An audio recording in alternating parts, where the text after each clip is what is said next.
Hello, everybody. Welcome to Free Your Soma, Stories of Somatic Awakening and How to Live from the Inside Out.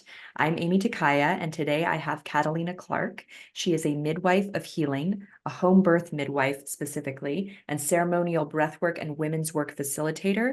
And we are going to be exploring some of her personal somatic journey regarding birthing, and specifically also the concept of free birthing and what that is, why it's important to know about it as, a potential option. And then also kind of looking into the way that birth and the service of birth has a somatic foundation. It's meant to be experienced through our bodies and in connection with one another. And there's been decades now of having lost that. And many of us are now remembering and coming back into that as a very vital part of this whole birth process, which really is the foundation of like how we all came into the world. So we're going to have a conversation today and explore all of that. I'm so excited to have you on the podcast, Catalina. We met in person at a couple of events in Joshua Tree not too long ago. And, hearing your message that you're sharing online and the things that you're talking about, I feel it's really important for more people to be having this conversation. So welcome.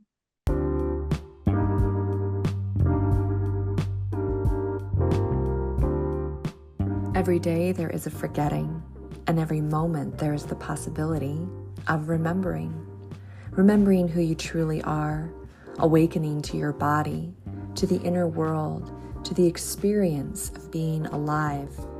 Here is where you find the beauty, the joy, and here is where you free your soma. I'm your host, Amy Takaya. I'm here to help you move from pain to power, from tension to expansion, and ultimately from fear to love. Thank you so much. I'm so excited to be here today too, and to share in this experience with you. It's something that I'm really very passionate about and very excited to be able to share it in this way and from this embodied place of really my own personal experience. Because as a midwife and as a birth worker for the last 10 years, I've really had a big shift since my free birth and since becoming a midwife and since really even understanding the languaging around somatics, which was not something that I had access to or had come into my awareness until these last several years. Yeah, I mean, I feel the same way in terms of, I think more and more people are discovering the word somatic, and it's this beautiful language, as you said, that we might have not had before to talk about these experiences that we're all having as human beings. We're all having a somatic experience, whether we call it that or have words for it or not. But there's something really wonderful about finding the language and being able to actually convey and communicate these experiences at this level. So thank you. I would love for you to share with our listeners a bit about, as a midwife and, specifically talking about something that's sort of unusual, like free birth. Where is it that you sort of stand in your midwife journey right now? Like, what kind of service do you provide as a midwife in the spaces that you work? Okay, I'd love to start by really rooting into and grounding into what it means for me to be a midwife of healing and why I call myself that versus a licensed Yes. midwife or a certified professional midwife or a title that doesn't fully resonate with me, and that I've come to really this deep understanding of what it means to be a midwife of healing. And for me, what that means is to be a midwife. I guess we can think about it this way. A midwife does not deliver your baby. A midwife doesn't give birth to your baby. A midwife doesn't do the work for you. And a healer doesn't heal you. A healer heals themselves and holds the frequency and the resonance of their own healing, and is a reflection back to you of your innate power to find that place for yourself and to hold you accountable in your becoming, and to also see you and love you and accept you for who you are in that moment, who you are becoming, who you have been. And so for me, that is my journey of really loving myself at every stage of the midwife, the mother, the birthing person that I have been, in the experiences that I've had, and how I have come to practice from this lens today. And the way that I practice is with very deep trust and very deep reverence for women, for the birthing process, for trusting in women to know what's best for them. So, my philosophy when I'm working with a woman or a family in any capacity is that I don't know what's best for them. I don't know their destiny. And my work is to stay very curious and open and willing to go with people on their journey. And it's changed me from a really more midwife led practice to a mother led practice. And there's something common you'll hear in midwifery is patient-centered care or mother-centered care. And although I thought that was what I was doing in the early days, because it is seems so different than what's happening in the hospital, it feels like it's such a better option. But there is still a lot of midwifery that is very much wrapped up into the medical system and into the medical model.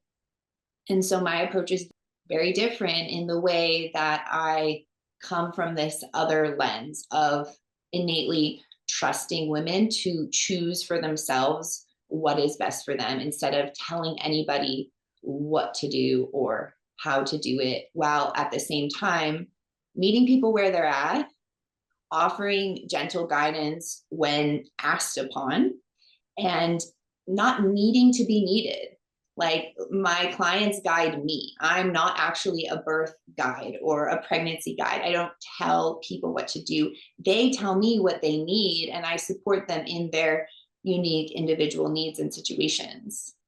That's a beautiful distinction. And I think that, the type of woman who's going to resonate so much with what you're saying is going to be someone who has already been working on their innate trust of themselves and trust of their bodies for a while. Like, you're calling in a certain caliber of person because that person, who's hearing this and going, oh my God, like, I need to develop that in me. That's something I am working with, is that trust in myself. They're possibly the type of person who's not going to really want to do the whole hospital birth thing, or doesn't really want a doctor like telling them what to do with their body. You're speaking to something really like wonderful here that I think more and more people are kind of waking up to, which is that they don't really want to be controlled and they don't really want to be told what to do. They want to be invited into that like deeper level of trust, right?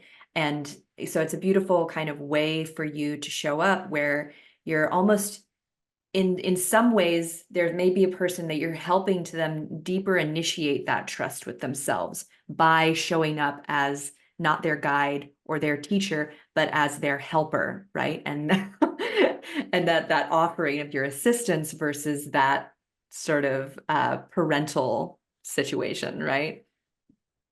Right. And that's where this control and authority comes in, and who is really the authority in the room in the birth. And that person is and should always be the mother.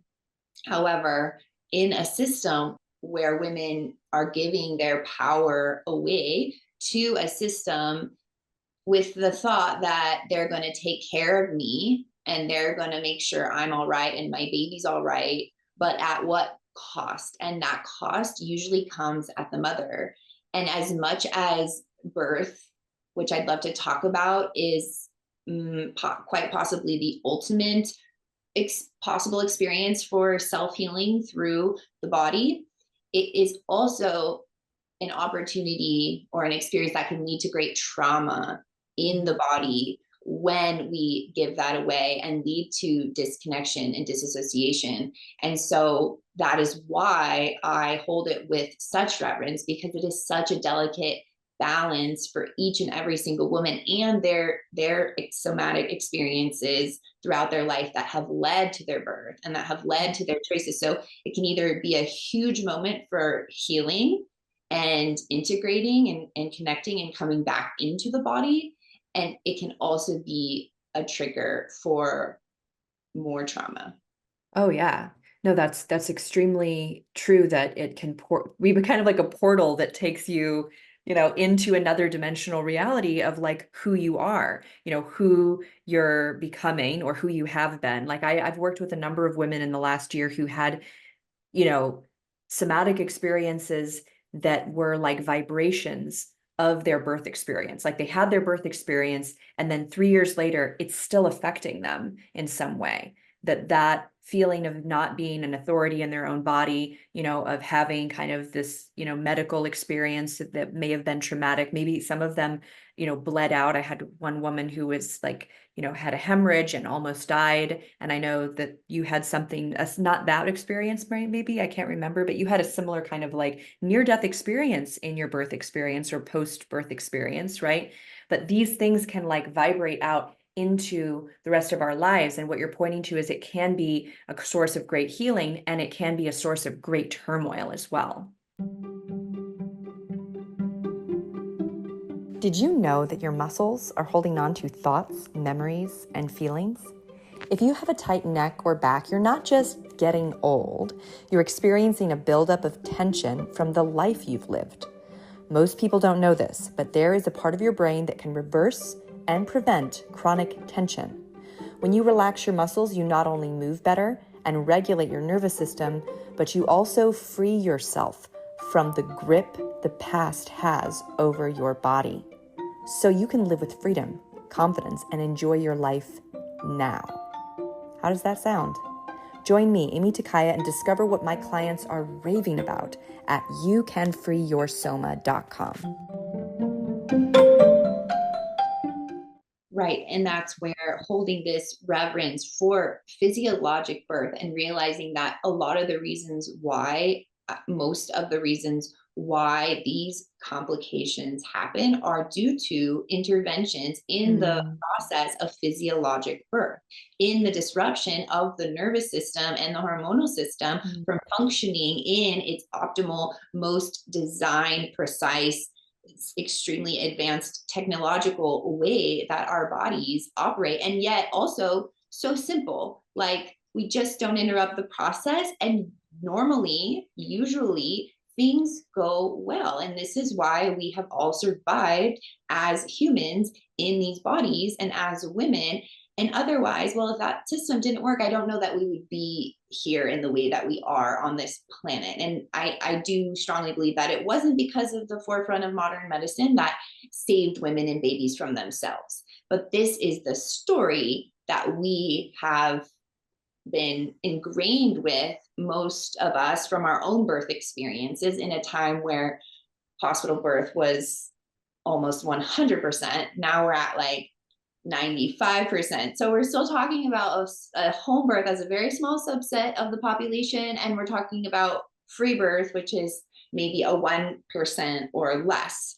So we're still talking very small. So when we're talking on like the cultural programming level, these are rites of passages and initiations that are being removed. And in traditional cultures who have maintained initiations and rites of passage, I see these as embodiment experiences where you meet yourself and you meet your edges and you meet death and you meet fear, and you have all of these experiences to orient to stress and to life and to death and to the body and to the mind. And birth is an opportunity to do that. And yet it's been really dulled down. And I don't want to take away any woman's experience, because that's her experience. And if she had a profound healing experience in her birth in a hospital or via a cesarean, that is also a choice, and that is also a possibility, and that is also an option. But it has to do with how we're approaching our birth and the care providers and how we're treated in the choice of our experience. Right. Well, and I think that, you kind of just pointed to this a bit. We can sometimes get very moralizing with ourselves, especially about like not doing it right, in terms of like, oh, maybe we have this vision of a perfect birth and it involves, you know, things we've read about or things that when we check in with our body's like, yes, that's the kind of birth I want to have. And then whatever ends up happening may not look like that. It may not end up being that picture of what we wanted to have, And yeah, women who, do their best to try to have a vaginal birth, but because of, the hospital and the whole system that they have there, they end up in a cesarean, they end up, with all these interventions and then recovering from that. Like, how do we destigmatize that, like, at the end of the day, this was the experience that perhaps your soul was meant to have, was this experience of maybe being disempowered and now having to find a way to find your way back to your body or connect again in a different way than what you thought was going to happen. Or as you mentioned, some women might have profound healing experiences around medicalized birth, and how can we like allow space for all of that to exist, right? I think there is a space for that to exist. And I also think it's important to note that what I mentioned earlier about if a woman's plan is to have an physiologic birth, then we have to ask ourselves, what do I need to do in order to make that happen for myself? And what is the environment that is going to support that experience? And so entering into a hospital system, a medical system, that does not innately support physiological birth is not the right place to choose birth. But many women choose or end up there for one reason or another. And we make excuses or compromises for what we really want. And we Right. say, oh, my insurance will pay for it. My partner is nervous. My parent is nervous. I'm nervous. And so instead of, it's kind of a way of opting out or self-sabotage also in a way, just to paint the picture of the other side. Like no woman is a victim in their birth. Every choice that we make leading up to our birth and every choice that we make in our lives will affect the outcome. Mm. And it's our decision of what choice we're going to make. And there is no good or bad or right or wrong choice. There's just the choice and the choice to take full responsibility for the choice we made.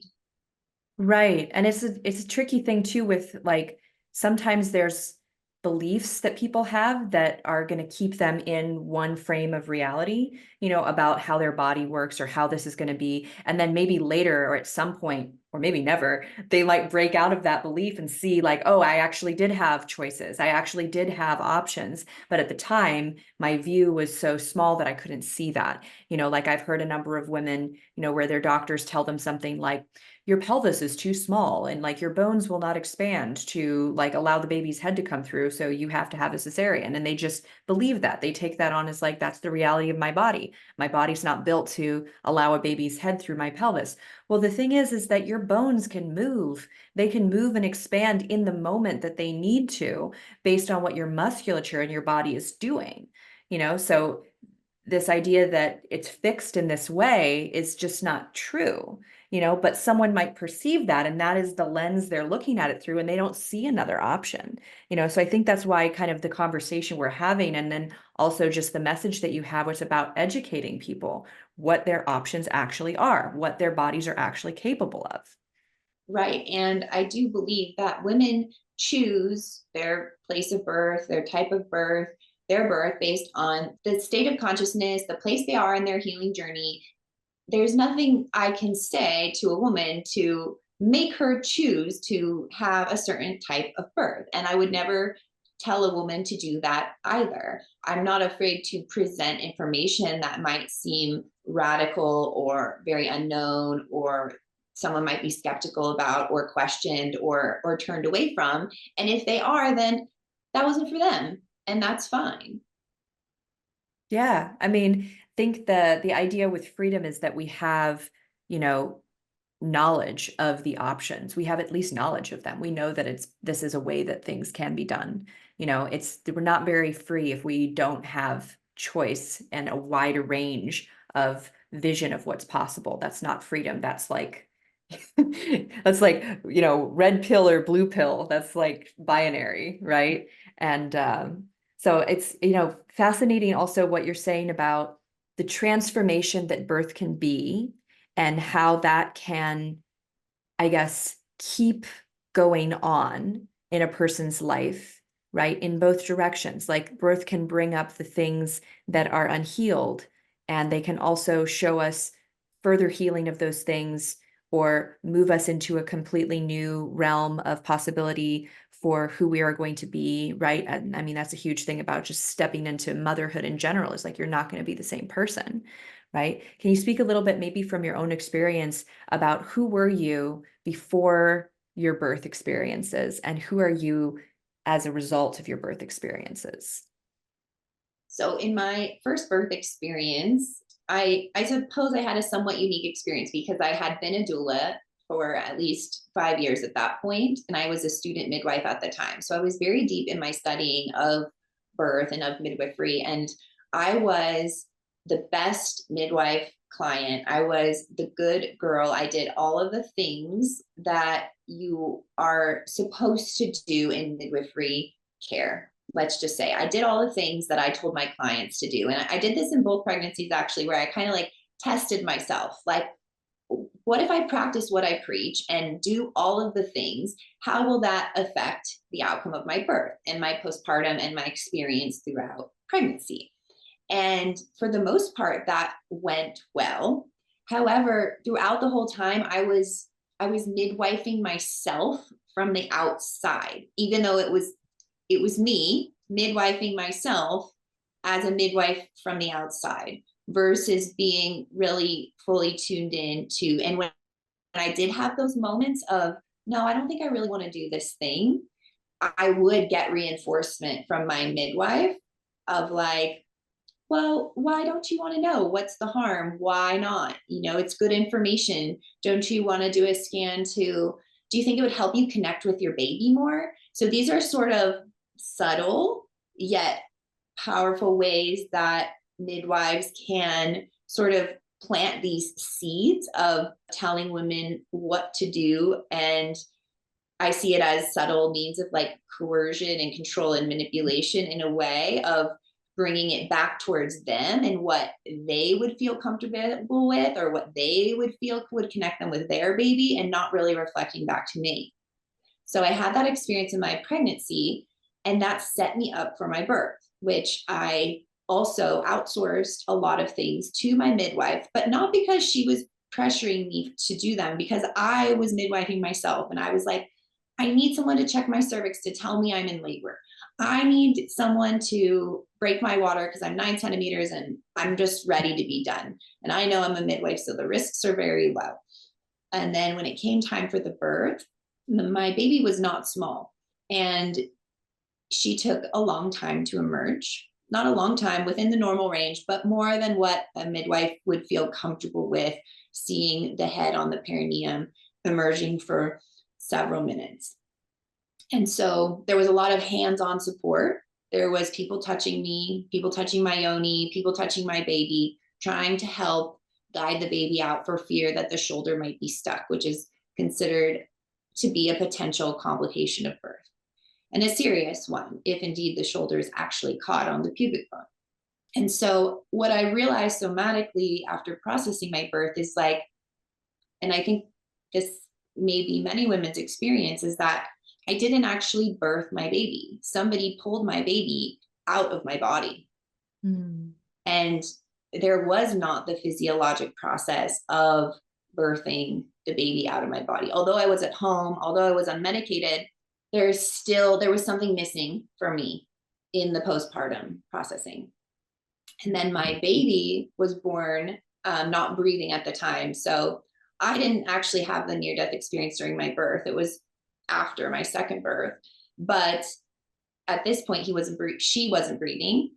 And I actually had a miscarriage in my early 20s.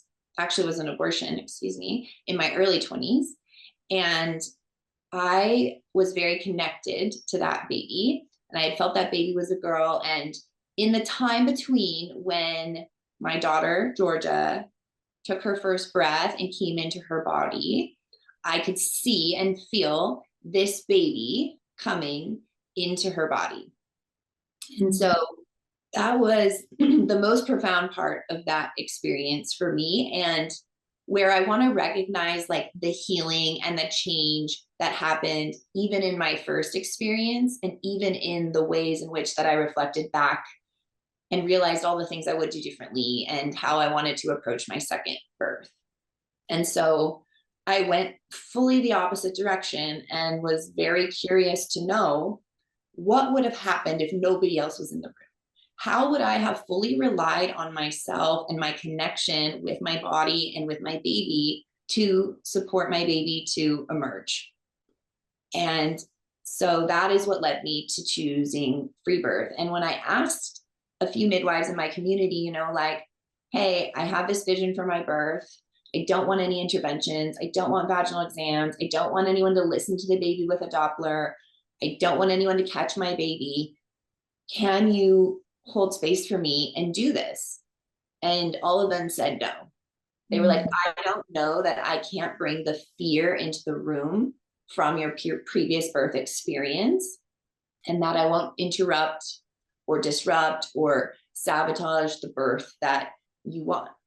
And so this was a gift for me. At first, I sort of had a pity party, like I should know a midwife or a woman. And at the time I didn't, because I was still in the consciousness and the journey of being a licensed midwife. And I hadn't really entered into the realm of the radical birth keepers and the traditional midwives and unlicensed midwives. That wasn't what I knew at the time. So I chose a free birth out of really a deeply, very strong guidance. Like I was told that this was what I was to do. And another testament to myself on the opposite level of like, could I trust birth so deeply? Could I trust myself? Could I trust women? Who would I be as a midwife without monitoring or surveilling this pregnancy or this birth with any outside information other than my own inner knowing? So this was how I transformed as a mom and as a woman and as a midwife, because to rely on just myself in my most powerful, vulnerable moment of my life while giving birth felt like the most powerful, radical thing that I've ever done. If I can do that, then I can choose to do anything. Yeah, that's really amazing. I think the first time I ever heard about free birth, the first thought that I had was like, whoa, and that's badass. Like I was just like, oh my gosh, like the experience of being so clear in yourself that what this extreme experience that's happening, the shifts and the changes and the hormones and the pain, or however it is that a woman might be somatically experiencing her birth, to simultaneously have a like awareness of welcoming that and being self-contained in that experience. I can see how that would be incredibly transformative. What I also can appreciate about your story is that you really have been kind of the scientist in your own body.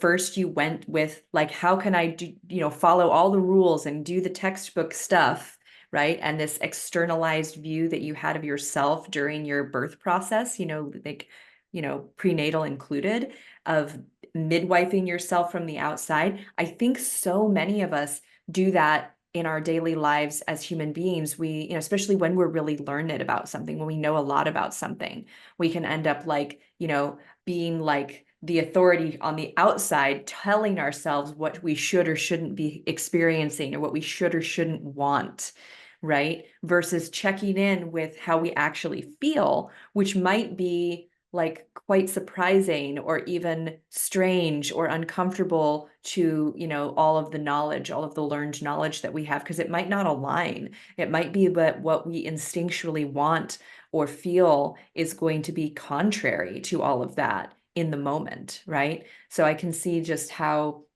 you exploring this range of birth as a midwife has really given you your path forward in terms of how you want to serve other women, through that experimentation in yourself. Yes. And sometimes I feel like what I'm asking is a lot of myself, and what I'm asking of women can feel like a lot.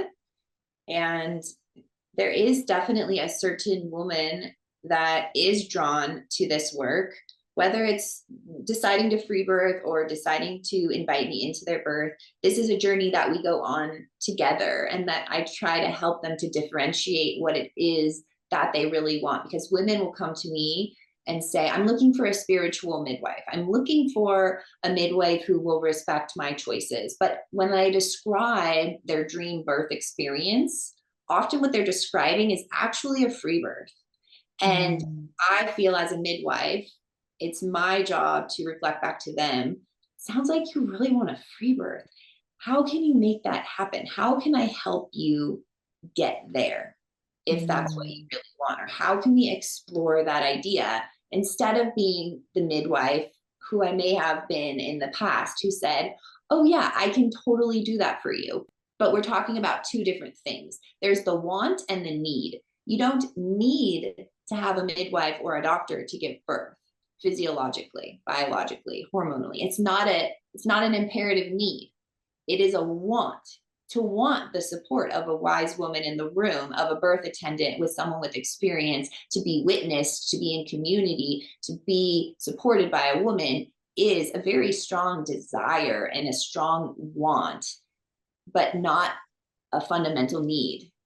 Mm. Yeah, that's an interesting distinction. I don't think that many of us are really, yeah, like tuned into, especially because birth is this very innate physiological process that nobody else can, like you said in the beginning, nobody else can do it for us, but we have all these kind of ways that we end up, kind of allowing someone else to do it for us, which are really kind of an invasion of that process, with whether it was hands or a forceps, there's degrees of invasiveness here, right?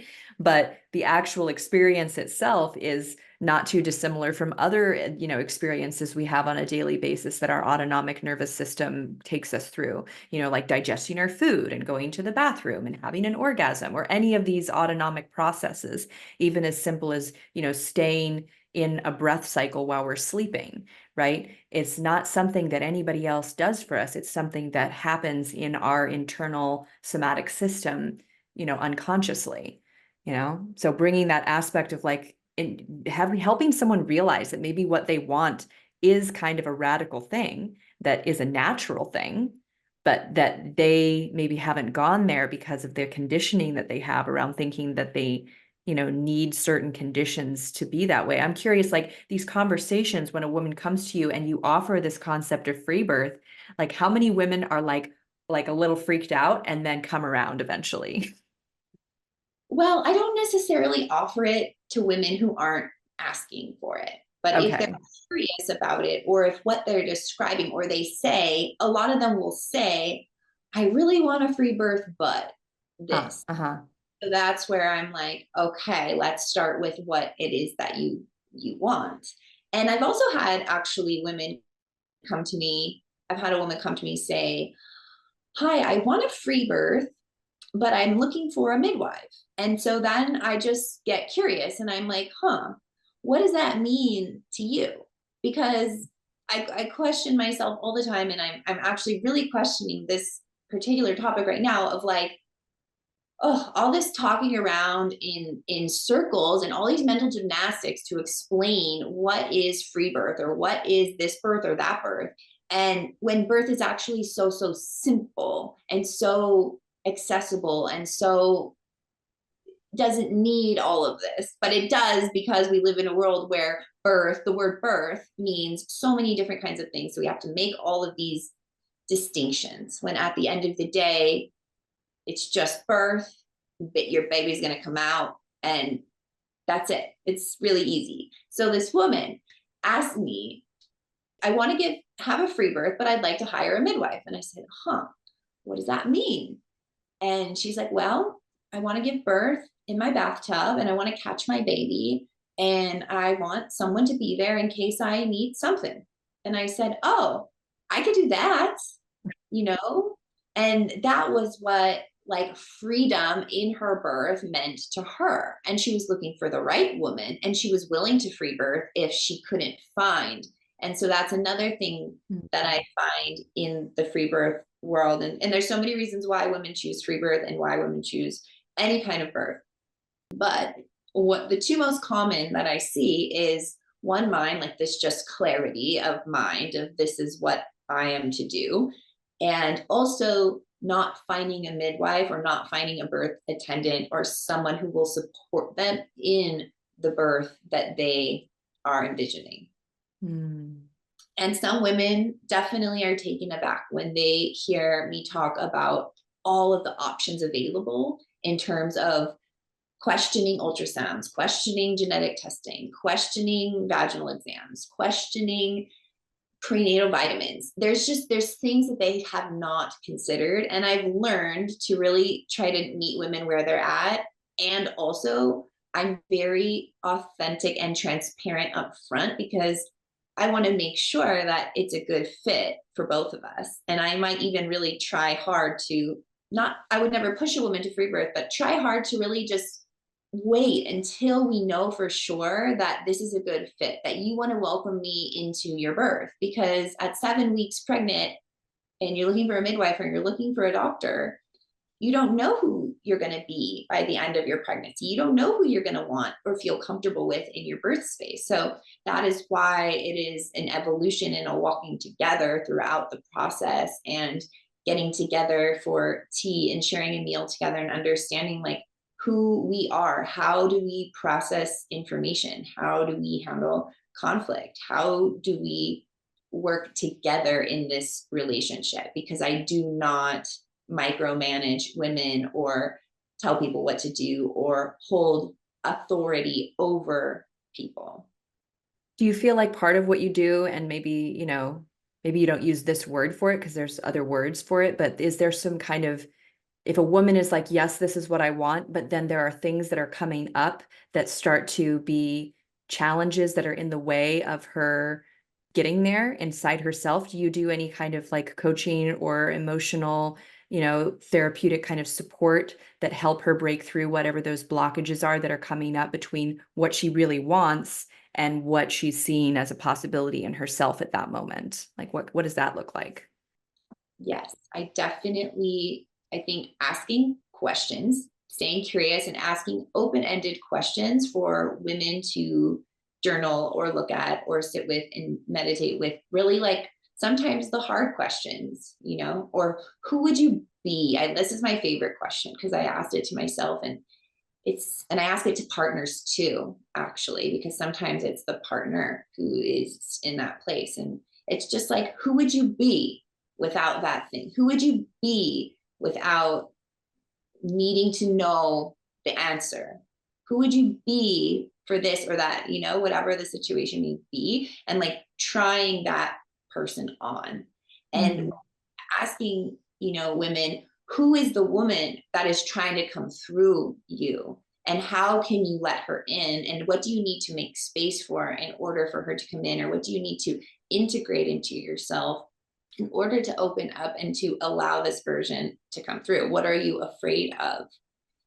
And also, breath work is a very powerful tool for me when working with pregnant women and families and mothers postpartum as well, because it does send, the nervous system into an altered state of consciousness, which is the consciousness of birth and pregnancy. And so we can explore those realms through the breath work, which I find really powerful because pregnancy is already considered to be an altered state of consciousness. Women can enter into even deeper states of consciousness just as they approach closer to the birth. Okay. And throughout the birth is really a journey of, how comfortable are you in altered states of consciousness? And that is also my work as a midwife. How comfortable am I to be in a space, and how can we feel into each other's, spheres when we enter into those realms, which is what we'll be entering together with into the birth. Right. Well, because in those altered states of consciousness, and I think, one of the first that people often are acquainted with is like a dream state or a state of consciousness that's liminal, where we're not quite awake and we're not quite unconscious, but we're in this in-between space. And I mean, if I had the brainwave things like delta or whatever memorized, I could probably spew that right now. But basically what I'm saying is like when we're in these altered states, that's when unprocessed stuff can come up to the surface. And so how capable, how cleared out are we to be able to identify when something's coming up, that it's my stuff that's coming up. It's not about this person right now. And can I stay very present to this person, even as that trigger or that stuff shows up alongside me in this process? And how can I kind of acknowledge it and name it, but then not have it take over the space? Because I think that a lot of people unconsciously do that. Something happens, they're in this altered space with someone and they get triggered and suddenly they turn into like, I'm the superhero who has to rescue you or something. They respond to their own, their trigger, whatever's bubbling up to the surface in that altered state. And now they're, without meaning to, they're asserting authority over the other person. They're trying to fix the other person like they're a problem versus staying in that presence, right? So that's kind of that, what you just said about how capable are you of being comfortable or also like balanced in that altered state where you can really be present for someone versus jump into your own stuff, right? Exactly. And as a midwife, I see this happening a lot. And I saw it happen in my own experience early on as a new young midwife. And I see it in midwives with many years of experience, who are taking their experiences, their birth traumas, their own practice, what happened in the last birth, and it's carrying into the next. And in a way, I don't think there's any way to come fully clean, to every birth. We're always going to have our experiences that we have had in our lens and our outlook. But what are the tools that we have to integrate those and to separate them from what is happening now, what is happening? But if we haven't taken the time to process those things and whatever was left behind in the trauma that was unprocessed, and like you mentioned, entering into these sensitive, vulnerable states, that trigger can come up and become associated with an experience where it's not. And now you're trying to resolve that trauma by preventing it from happening again to someone else where it actually may not be happening at all. Right. It may not be, it may just be happening in you because you have that history, you have that muscle memory that's informing you at that moment, right? And that's where it can get really interesting of like the fine line of like, what is mine and what is like my intuition showing up to actually do something. Because the thing is if you've been through some kind of birth trauma, you are uniquely qualified to maybe identify it if it's coming up again for this other person. If there's some kind of red flag or warning signal that you have gone through, that could be a source of wisdom. But if you haven't processed that enough, then you can be, I guess, overlaying it, as we mentioned, onto a circumstance that may not be relevant to that experience at all.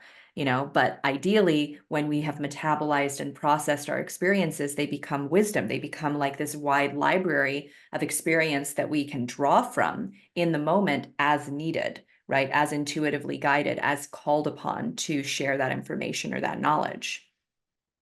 Right. And that's this fine line in midwifery also comes in the way of, well, if I'm going to be invited to a birth and a woman is asking me to support her if there is a need, then it's not about being hands off 100% of the time. Because if there is an actual need, and the need that I see is when we're talking about physiologic birth, if something becomes imbalanced or there is a need to restore the physiology, and this is something that is talked about in birth and in something called spinning babies, which is about maneuvering the pelvis, and it actually there's a lot of similarities to the somatic yoga practices for the hips, and it is restoring the nervous system in order to restore the physiology of birth in the moment of, if a woman is, for example, quote unquote stuck, or the baby is positioned in a way in which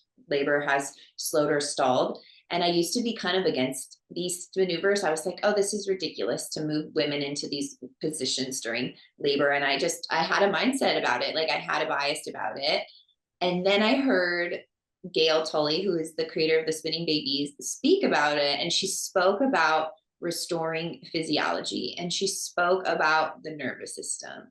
And I was like, okay, now I had leaned into this idea. It was in my lens. I had opened myself up to this concept of restoring the nervous system and restoring physiology in birth. When a woman is exhausted, when a woman is in fear, when a woman is in fight or flight, when there's too many people in the room, it's not that the baby is in the wrong position. Right. Mm-hmm. Actually, that the physiology and the nervous system has shut down, which, the other system has turned on. Just like the cat in the closet giving birth, when you go in and she's got a kitty hanging half out of her,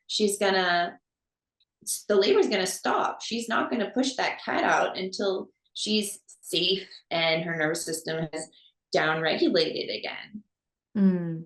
Yeah, that's this thing about like, especially these autonomic processes. There's something about, when we're unobserved, where our bodies settle and calm. And it's in, this attention of external view from the outside and maybe being judged or critiqued or, in a lighter way, like examined, like, is there something wrong, and looking for something to be wrong, our system starts to clench up and tighten, and it's interesting because, thinking about my own body and the patterns that I have in my body that I work with in my somatic practice every day, when I was carrying my son in my body, I had a lot of pain on the left side of my body. Classically, that's where I carried my pain from all my yoga injuries and all of the things that I had been through was on my left side. And the right side of my body was like my good side. Well, what ended up, being observed, because I had a midwife and, when we would feel the baby and notice where the baby was, he was often resting in the left side of my pelvis.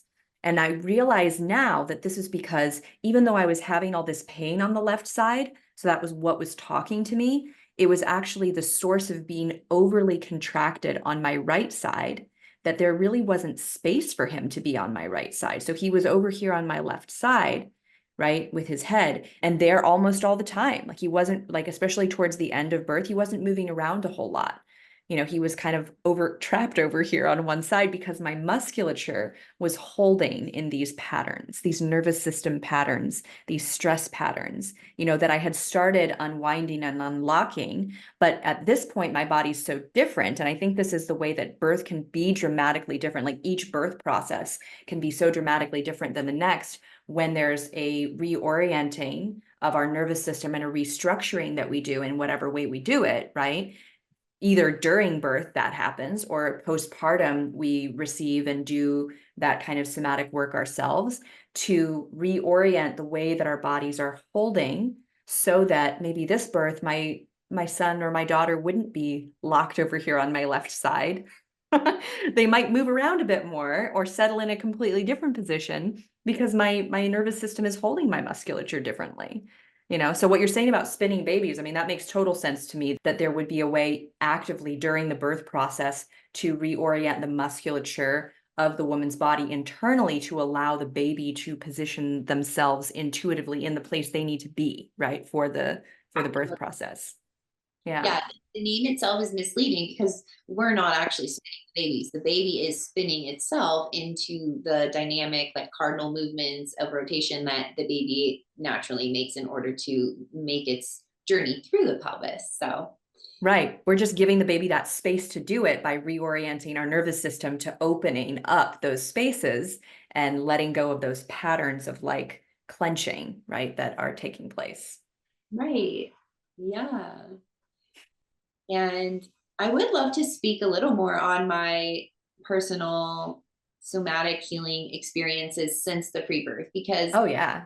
the pre-birth, I feel like the embodiment, which was like a word I didn't even have these words before. And I'm like, how did I not have these words? Where were they all my life? But they're here now, so that's great. And it's opened me up in a way to experience my health, my relationship, my self, my children, my orienting and experiencing to life in a very different way However, they came through some really big moments. So when my son was 8 months old, I thought I was ready to go back to midwifery, and it's all related, of course. I thought I was ready to go back to midwifery. I was like high on my free birth pedestal. I was going to be the best midwife. I was going to be hands off, undisturbed. I wasn't going to sabotage any woman's birth. I was going to approach things very differently. And so I went to attend my first birth with this mindset, with a woman who was not actually there. Like, she wasn't at that level where I thought she was, or where I thought she wanted to be. And so the birth turned out to be extremely challenging for her and for her partner. And it was one of those births that I was not prepared to actually show up for what this woman really needed. And I didn't have the capacity to. And the aftermath of that was a very serious illness in my body. Mm. And I ended up in the hospital for 5 days with viral spinal meningitis. Mm. And I was praying and holding my feather very closely as I was truly leaving my body and entering into in and out of my body, in and out of consciousness, in and out of vision. And I entered into the hospital system, which for me was very challenging, to give my power over to the hospital system, although this was a reason to do so. And luckily my body did heal on its own in the time of being in the hospital. I suppose I had a very, very mild case. I guess this is considered mild for this type of viral infection, but it left me with the worst sort of brain fog and low energy. And it was a very long healing process, and also a lot of digestive issues in that process of healing from the infection. And also my son spontaneously weaned at 8 months when I was left him from the hospital. And I was not prepared to do that. I breastfed my daughter for 3 years. I had no intentions. I had no even thoughts that that was a possibility. I thought he would just come back onto the breast. So I actually reached probably my deepest, darkest moments as a woman and as a mom in that experience in the hospital, and in the depression and anxiety that I felt postpartum. And that continued on for many months. And we moved to the desert. We moved out to Joshua Tree, well, Pioneer Town technically, and we live out by the mountains in a 20-acre ranch. And it took my body almost a full year of living here, and almost a full year and a half after that incident, to really re-regulate. And in that experience, a lot of things came up with my partner, and I had a somatic healing experience through the kidneys. And so this is all connected for me. And there's like this continuation cycle of the healing process, sort of from and reclaiming my health and my power and my sovereignty over my body's ability to heal. Because what that near-death experience caused for me was I started to not trust my body again, from a place of so much power and sovereignty in my free birth to I can do anything, to I'm broken, and every sensation I feel, I'm wondering if I'm okay, or it's going to be okay, or I need help, or do I have MS, or do I have this, or do I have that? What is going on here? Do I have brain damage from what happened to me before from the infection? And so through this experience, I had a panic attack, a real somatic panic attack. I thought I was having a heart attack. I was in the bathtub screaming to get the kids out because I was having a panic attack, which I've never experienced before. And I guess I would call it an embodied panic attack. Like, I knew what was happening and it had to come out and it had to be expressed. But that pain in my heart stayed there for months, this tension in my heart. And I thought my husband and I were going to get divorced. It was the end. And then we made love. And I immediately felt like I was getting a bladder infection. And I was like, oh no, like this relationship is doomed. We are not meant to be together. We are not compatible. This is not the right fit. I made a huge mistake. I'm embarrassed. I don't want to tell my friends we're going through this hard time and we're having sex. There was a whole story about it. And that bladder infection turned into, wasn't actually a bladder infection, it was kidney stone. And the kidney stone, as it was passing, I felt the pain from my heart releasing out through my heart and down through my kidneys. And it was the most excruciating sensation I've ever felt in my life. And I stayed home and I managed it with herbs and with myself and all of my tools. I never reached anyone else outside of myself for that experience. And that was the moment where I felt like I had fully reclaimed and re-embodied into myself after my free birth. And what I realized it taught me was really like the nuance of being in a body and the experiences that we can go through, but that we can always come back home. And I can always come back home and find myself again, like in and through the body. Wow.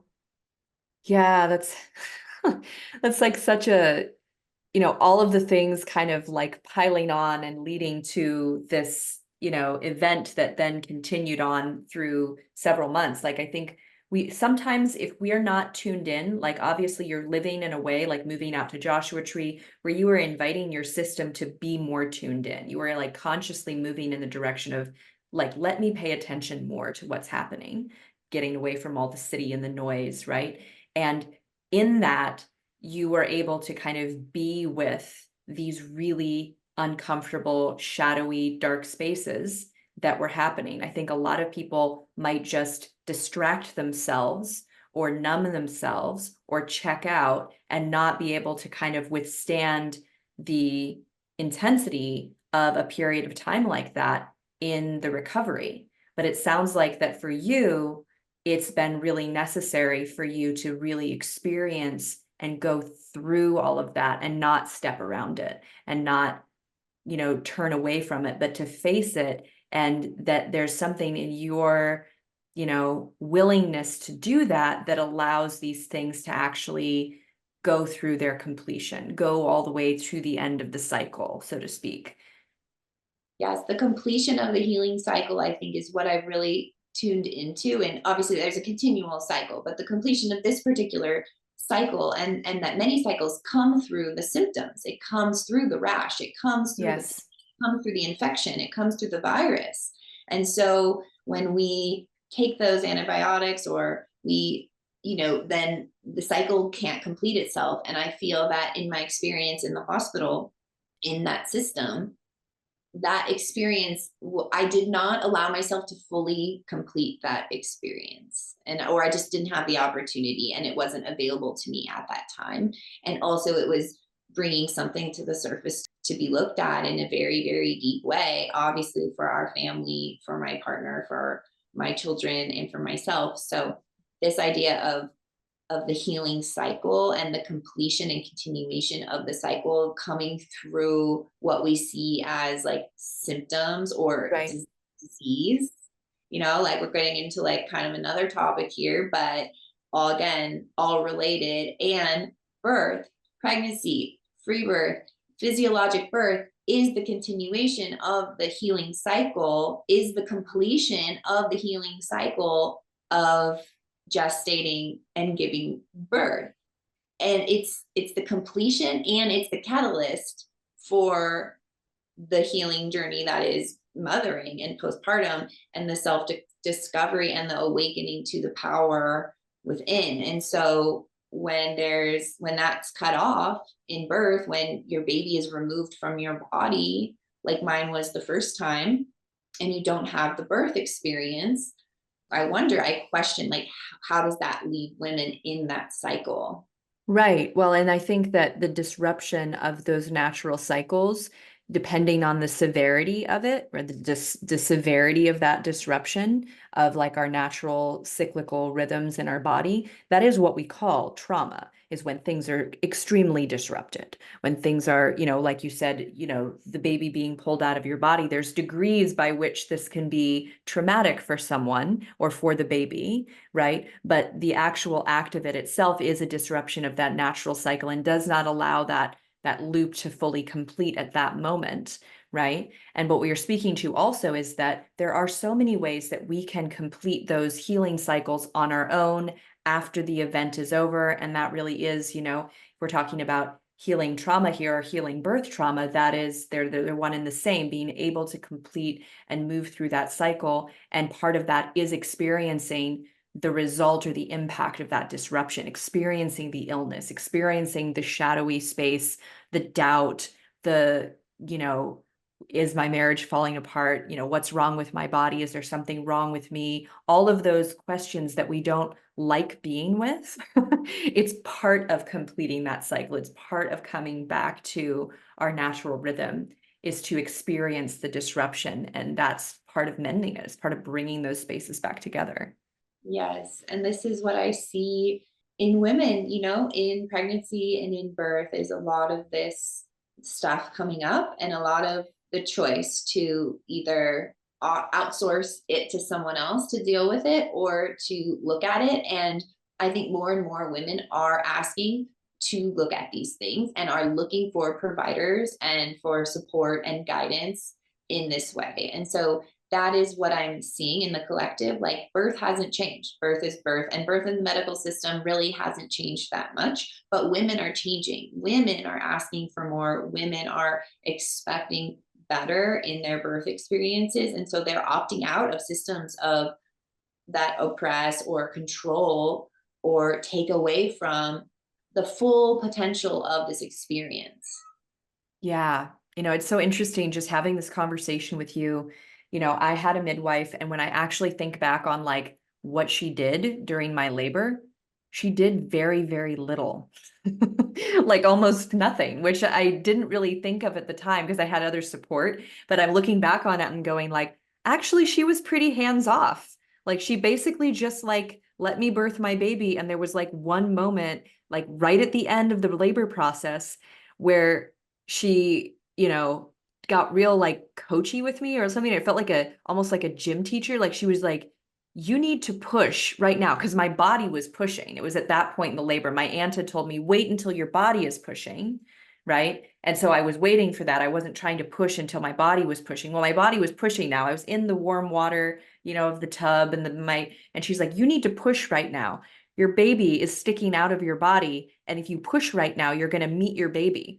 And I think in my overwhelm at that moment, I was like, I can't do it. I'm not going to be able to do it. And she's like, yes, you're going to do it. You're going to do it right now. Push. And I pushed, and he just like flew out of my body. But that was like, I would say that moment was like the most that she did during the labor process. She wasn't checking me all the time. I think she checked me like twice in the whole 15 hours or something. Right. But like that moment's the moment I remember of like, that was the heavy lifting that I needed from her at that moment. I needed her to just like tell me to do it. It was like one of those moments where like you ask the somatic teacher in me, I wouldn't think that that would be my medicine at that moment, but it totally was. To just have somebody tell me to do it right now. And then I believed her. I believed that I could do it in that moment. Yes, I think having the reassurance is what women are really needing. Reassurance that they can do this, that they know what they're doing, that they have the power, that they have the capacity, the ability is what my teacher says. What the number one thing women need in labor is reassurance. Yeah. And that's hard to find when you're in a hospital setting, because they almost are in, I mean, I don't want to like shit talk it here, but they're almost invested in you, really invested, financially invested in you not being totally capable of this and needing all of the intervention steps. And that honestly makes their job easier because they can predict all of the timing and results of things, so to speak. But there is an investment in the other direction, I guess is what I'm saying, in having you be not so sure that you can do this. That is exactly how the system is designed. And that is why there is no fixing the system, because the system is not broken. The system was made very intentionally in this way to make people be reliant upon them. Yeah. I think that there's different like laws from state to state about midwives and about like what you're allowed to do legally and what you're not. Do you think of yourself, if you're not like a licensed midwife, et cetera, do you put yourself out there maybe as like a birth consultant? Is that sort of a position that you can hold like more nationally, for example? Yes. So I am still a licensed midwife. So I am licensed and regulated to practice midwifery in the state of California. However, there's nothing illegal about a woman attending another woman's birth, a woman choosing to birth at home and to invite a sister, to invite a woman to support her in her birth. So to work and be a supporter for birth outside of the system, free birth, sovereign birth, autonomous birth, whatever you want to call it, there is a space for women to work in this way that is outside of the realms of regulated licensed midwifery. And in some states, there are no licenses. It is illegal. So it's not illegal and it's not legal. It's illegal. And there's no regulations in some states. And in some states, it is illegal. And some states are highly regulated. And there are a lot of costs and some benefits to the regulation of midwives. But the midwife, in a traditional sense, is the community healer, medicine woman, wise woman in their communities. And so a lot has been taken away, I think, from the midwife in the modern consumerist culture of licensed midwifery and the Mm. medicalization of midwifery. Yeah, it's such an interesting thing because, for some people listening to this episode, like they may not have even heard of free birth or any of these things that we're talking about. It might be their first, you know, breaking through these concepts and learning something different today. And for me, I can see how there's been kind of this gradual increase in my knowledge over time. From the time that I was pregnant, I had a friend of mine. I hope to have her on the podcast at some point. She was a friend of mine that I went to high school with, and she found out that I was pregnant through, like Instagram or Facebook or whatever. And she sent me a little care package. And she also described to me that she decided to have a free birth, and it was her first birth. And I mean, I just like I said, I was just like shocked. And then I was like, that's badass. Like, oh my God, like, I can't believe that someone would do that. Like, to me, it was this like moment. And at that moment, I didn't consider it that it was something that I could do, because I had already at this point like invested in a midwife and I had my plan that I felt comfortable with. But it was this like little question, and then even in this conversation with you, it's like there's this little question of like, maybe this is actually how birth is designed to be. This is the natural state of the processes in our bodies. And maybe all the things that we're used to, all the things that we're conditioned around are actually bizarre. And this is actually not, kind of what you said earlier about this is really simple, actually. But all of the conditioning that we have around it makes it so that we have to dance with all of these notions and work through all of these preconceptions and beliefs to get to this place where we think this is possible for us. I see it as a returning, we're returning to birth, we're returning to midwifery. And what I'm using the word truth because this is what's true for me is the truth, returning to the truth about birth and returning to the truth about midwifery. Hmm. Yeah, wonderful. Well, I think this is a really excellent conversation. I love how forthright and open you've been about your own personal experiences. I feel like that kind of transparency is really important for building, trust and understanding, and also helping people, release shame that they might carry about themselves and about experiences that they've had, whether they're another healer or, a midwife or another birth professional who's listening to this, like to just understand that like it is a process of learning that we are all in, and a process of discovery that we are all in. And, wherever we are along that path, there's going to be information that comes in or arises through us that's going to show us the next step forward, right? Yes. And thank you so much for all of your reflections as well. I feel like I'm continuing to learn so much on the somatic journey, and also doing somatic therapy myself is a continual practice of mine. I'm currently working with a somatic dance therapist, which I really enjoy because I have so much experience through the breath, which really helped open up the body in one way, hoping like the emotions through the body, but through the physical movement of how I move my body and how I don't move my body in what areas or not. And in this very intuitively guided, gentle, somatic one-on-one way, just sharing that that's kind of where I'm personally at with my somatic healing journey is actually, although I had these sort of very profound epiphanies and revelations through the kidney stone and the physical somatic experience, it has led me into the continuation of somatic therapy for myself in the unwinding and opening up of that healing portal that I went through, and to sort of like keep the energy moving and open and flowing, and to be kind of constantly tuning into areas where I'm feeling stuck or where I'm feeling sensation. And not that that's going to prevent me from having another healing crisis at some point in my life, but possibly prepare me for when that does happen and how to orient myself in that experience. Right. And to dance with it, which I think dance is such a beautiful like metaphor, but it's also a beautiful practice because there's something like innately curious and innately playful about dancing. We can't get too serious about it when we're in this place of dancing where we start to notice, oh, my hip is doing this repetitive movement, but it won't do that. Ah, how curious. And then we can start to play with it and dance with it and be in that dynamic flow with it. And so I think that's a really wonderful place to be, is to stepping into your somatic awareness through that kind of work. I love it. Awesome. Well, if anybody is listening and they want to know more about what you're up to, they want to follow you, I mean, all that will be in the show notes, but I usually just give people an opportunity to say it out loud so that if someone's listening, they can hear it in their brain a couple of times. Where can people find you? You can find me on Instagram at catalina.clark and on my website at catalinaclarkbirth.com.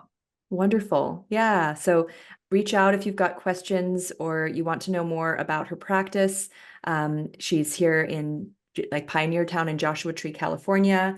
And yeah, looking forward to continuing to see how your journey grows and blossoms and, sharing this information with people. Thank you so much, Amy.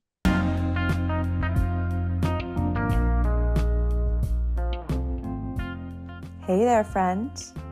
I hope you enjoyed today's episode. I would love to hear your thoughts. Follow me on Instagram at Amy Takaya and send me a DM about this episode. I'd like to thank you for being part of this somatic revolution. And if you'd like to support the podcast and help more people learn about somatics, consider leaving a review or a rating.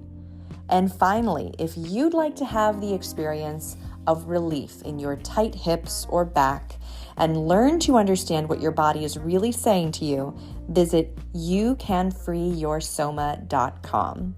I can't wait to share with you what is truly possible. Bye for now.